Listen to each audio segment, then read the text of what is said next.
Cerita novel Perintah Kaisar Naga bab 2778-2780. Ojo lali subrek, like and comment ya. Yuk gasken. Ketika Chen Ping mendengar bahwa 3 pahlawan pencuri aneh telah menemukan jalan keluar lain, dia langsung merasa lega. Bahkan jika orang-orang dari keluarga Ning bergegas masuk, Chen Ping masih bisa melarikan diri. Aku memetik buah guntur langit, jadi mari mundur. Kekuatan petir di pohon guntur langit terlalu abnormal. Chen Ping berencana mundur setelah memetik buah guntur langit. Lagi pula, tubuhnya tidak bisa lagi menahan pemboman berulang kali dari pohon guntur. Tuan Chen, bisakah tubuhmu masih menahannya? Jangan kaget. Melihat penampilan gelap Chen Ping, Sanji mau tidak mau bertanya. Dia takut jika sesuatu terjadi pada Chen Ping, mereka bertiga juga akan mati. Ketiga, omong kosong apa yang kamu bicarakan? Tuan Chen pasti baik-baik saja. Daji menegur Sanji dengan kasar, lalu menatap Chen Ping dan berkata, Tuan Chen, melihatmu sekarang, aku khawatir kamu telah mencapai batasmu, jangan memaksakannya. Jangan khawatir, tidak akan terjadi apa-apa. Setelah Chen Ping selesai berbicara, dia berjalan menuju Tian Lei Guo lagi. Sebelum Chen Ping bisa menangkap buah guntur langit, sambaran petir jatuh dari pohon guntur langit. Chen Ping mengertakkan gigi, merasakan sakit yang disebabkan oleh kekuatan guntur dan kilat fiksi silaturahmi, meraih buah guntur langit, dan menariknya. Tepat setelah Chen Ping Tian mendapatkan buah petir, petir lain menyambar Chen Ping.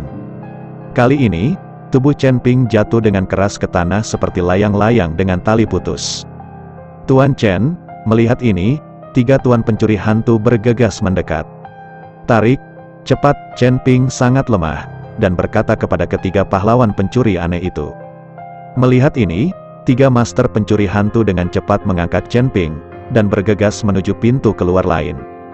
Pada saat ini, semua orang di luar gua masih beristirahat, dan elang guntur yang haus darah tidak melancarkan serangan, sehingga kedua belah pihak hidup dalam damai dan menduduki wilayah mereka. Namun segera, elang guntur haus darah, yang sedang beristirahat di pohon, tiba-tiba membuka matanya lebar-lebar. Dengan teriakan, Thunderhawk haus darah yang besar membubung ke langit dalam sekejap. Ning Kai Chen terkejut, dan dengan cepat mengatur gerakannya, siap menangkis serangan Thunderhawk yang haus darah. Tapi elang guntur yang haus darah mengepakkan sayapnya dan bergegas menuju gua dengan kecepatan tinggi, tanpa menyerang Ning Kai Chen dan yang lainnya sama sekali. Melihat Thunderhawk yang haus darah terbang ke dalam gua dengan panik, Ning Kai Chen sedikit bingung, tidak mengerti apa yang terjadi pada Thunderhawk yang haus darah. Dan si Tikiao di samping melihat elang petir yang haus darah terbang ke dalam gua, dan segera berteriak dalam hati, tidak. Chen Ping masih memetik buah guntur langit di dalamnya. Jika elang guntur yang haus darah terbang masuk, maka Chen Ping pasti akan hancur, dan rencana mereka untuk berbagi buah guntur langit secara merata akan berakhir. Si Tikiao mengedipkan mata, mengikuti wanita tua itu dan bergegas masuk ke dalam gua. Melihat bahwa si Tikiao berani mengikuti Lei Ying yang haus darah ke dalam gua, Ning Kai Chen segera merasa ada yang tidak beres, dan bergegas masuk bersama yang lain. Semua orang mengikuti elang guntur haus darah dan bergegas ke gua Raja Elang. Melihat pohon guntur di depan mereka, banyak biksu menghela nafas. Tapi setelah Thunder Eagle yang haus darah memasuki lubang, itu tidak tinggal di pohon guntur surgawi, tetapi mengejar ke arah lain. Melihat Bloodthirsty Thunder Eagle terbang menjauh, semua orang terkejut. Saya tidak mengerti, apa yang dilakukan Thunder Eagle yang haus darah ini, mengapa dia tidak menjaga Thunder Tree di sini. Tapi melihat buah psikis di pohon, tidak ada yang peduli dengan elang guntur yang haus darah, satu persatu melompat, ingin memetik buah guntur hari itu. Adapun si Tikiao, melihat Chen Ping dan 3 penguasa pencuri aneh tidak lagi berada di dalam gua, dia tiba-tiba merasa tidak enak. Ketika dia melihat bahwa hanya ada 7 buah guntur langit yang tersisa di pohon, si Tikiao tidak dapat menahan diri untuk mengutuk, sialan, aku tertipu. Anak ini mengambil 3 buah guntur langit dan melarikan diri. Dan Ning Kai Chen melihat buah Tian Lei yang hilang di pohon, dan mengerti mengapa si Tikiao berada di luar gua, dan telah menunda waktu. Si Tikiao, kamu berani berkolusi dengan orang lain untuk membohongiku, dan menyelinap ke dalam gua untuk memetik buah guntur langit. Ning Kai Chen sangat marah, dan aura berdarah dan kuat langsung menyelimuti Si Tiqiao dan wanita tua itu. Merasakan aura Ning Kaichen, wajah Si Tiqiao menjadi hijau karena ketakutan. Jika Ning Kaichen memiliki niat untuk membunuh, itu mungkin hanya satu pemikiran sekarang, dan mereka akan mati tanpa tempat untuk mengubur mereka.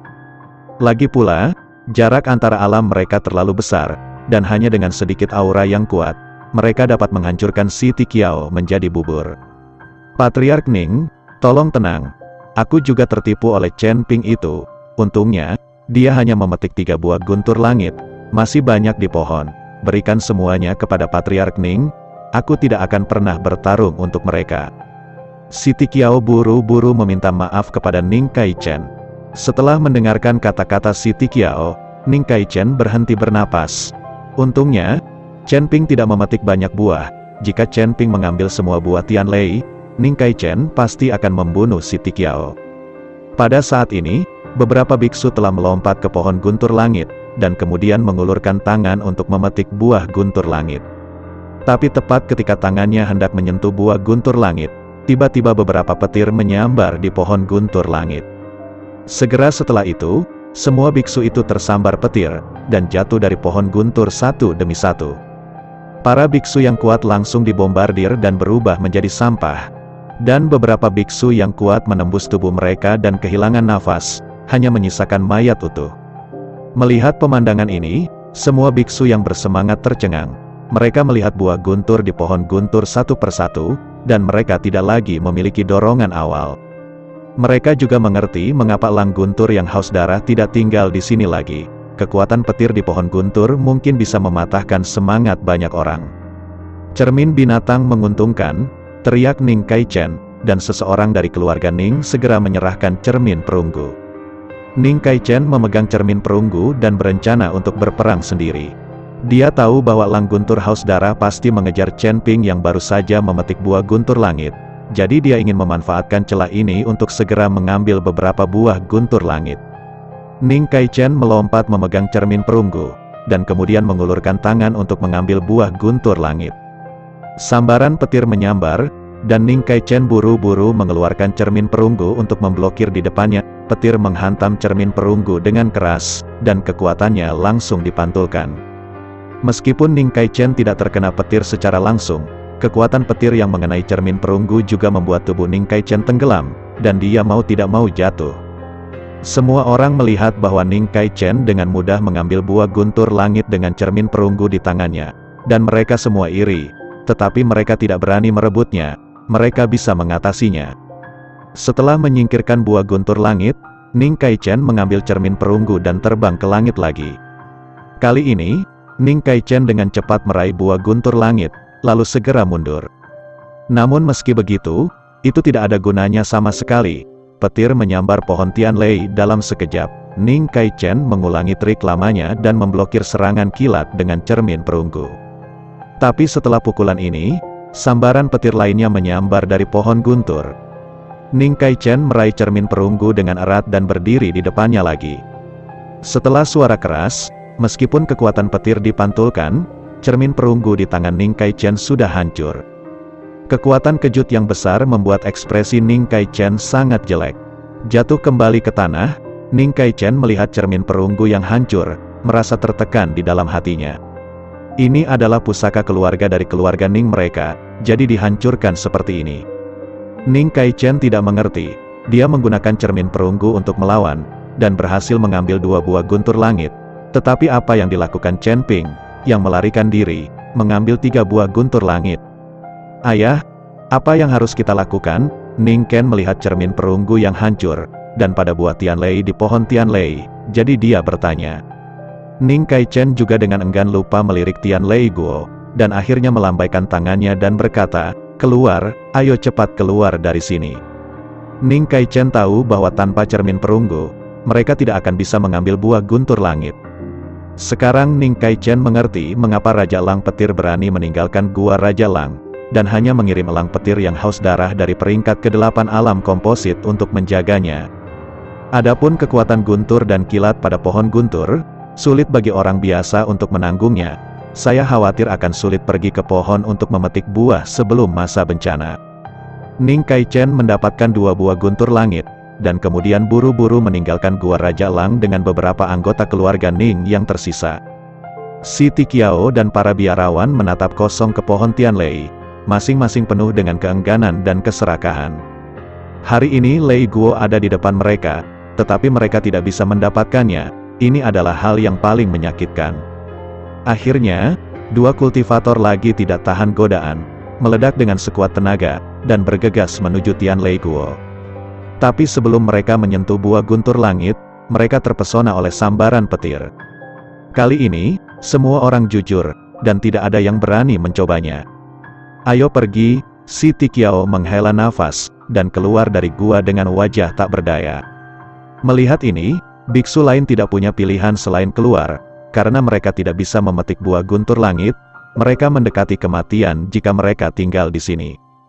Jika elang guntur haus darah itu kembali, tak satu pun dari mereka yang bisa melarikan diri. Pada saat ini, Chen Ping sedang digendong oleh 3 pahlawan pencuri aneh, berlari ke depan dengan putus asa. Di belakang mereka ada Thunderhawk haus darah yang mengejar mereka. Elang guntur haus darah sangat cepat, dan hendak mengejar mereka. Sialan, halo semuanya, kenapa kalian terus mengejar kami? Daji memarahi sedalam-dalamnya, itu pasti karena aku memetik buah guntur langit. Jika kita terus seperti ini, tidak ada yang akan selamat. Chen Ping berkata dengan sangat lemah. Chen Ping menghabiskan banyak kekuatan spiritual untuk memetik ketiga buah guntur langit ini. Sekarang dia lemah, dia tidak bisa menghadapi elang petir yang haus darah ini. Adapun 3 tuan dari pencuri aneh, mereka bahkan lebih tidak mampu berurusan dengan Thunder Eagle yang haus darah dari peringkat ke-8 dari kondisi fit. Tepat ketika Chen Ping dan yang lainnya hendak disusul, beberapa raungan tiba-tiba datang dari langit. Beberapa orang mendongak dan menemukan 3 Pterosaurus besar menukik ke arah mereka. Salah satu Pterosaurus melambaikan sayapnya dengan ringan, dan langsung menerbangkan Chen Ping dan yang lainnya ke punggungnya. Segera setelah itu, Pterosaurus berkepala 3 terbang ke depan dengan cepat. Elang guntur haus darah yang akan mengejar tertinggal lagi. Melihat Chen Ping Ren yang diselamatkan oleh Pterosaurus, elang guntur yang haus darah berteriak dengan marah, lalu berbalik dan terbang. Duduk di belakang Pterosaurus, Chen Ping dan 3 pahlawan pencuri hantu fiksi silaturahmi semuanya menghela nafas lega. Jika bukan karena kemunculan ketiga Pterosaurus ini, mereka pasti sudah dimakan oleh Thunderhawk yang haus darah itu. Dan Thunder Eagle yang haus darah yang terbang kembali ke Gua Yingwang menemukan bahwa buah guntur langit hilang. Jadi dia mengepakkan sayapnya dengan marah dan diusir dari gua.